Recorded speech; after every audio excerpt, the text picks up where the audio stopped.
ప్రముఖ సినీ నటి శ్రీమతి సంగీత గారి ప్రారంభించారు. ఐవీఎఫ్ చికిత్సలో 25% భారీ discount, free doctor consultation, free ultrasound scan. 49 అంటే సంతానం, 49 అంటే సంతోషం.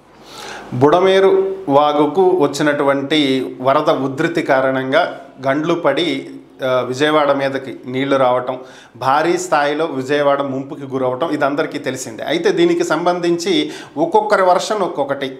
బుడమేరుకి అసలు వరద వచ్చేది కాదు, చంద్రబాబు నాయుడు ఇల్లు మునిగిపోవాల్సింది, దాన్ని కాపాడటానికి కృష్ణానది నీళ్లను బుడమేరుకు వెళ్ళేలాగా గేట్లు ఎత్తారు, అందుకే ఈ పరిస్థితి. ఇది ఒక వర్షన్.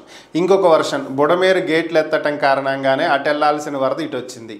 ఇంకో వర్షన్, బుడమేరు రావాల్సిన దానికంటే వాటర్ ఎక్కువ వచ్చింది, అందుకనే ఇటు ఈ విధంగా ముంపుకు గురైంది. ఇంకో వర్షను, బుడమేరుకు వచ్చినటువంటి వరద నీటిని కృష్ణానదిలో కలిపేటువంటి ప్రయత్నం చేశారు, అయితే అప్పటికే కృష్ణానదిలో వరద ఉండటం వల్ల ఆ నీళ్లు వెనక్కి వచ్చినాయి. సో ఇది ఇంకో వర్షన్. ఎవరి వర్షన్ అయితే వాళ్ళు చెప్తున్నారు. ఈ విషయాలన్నీ పక్కన పెట్టేసేస్తే ఓవరాల్గా మాట్లాడుకుంటే ఈరోజు బీజేపీ ఏపీ రాష్ట్ర అధ్యక్షురాలు పురంధేశ్వరి కూడా మాట్లాడటం జరిగింది.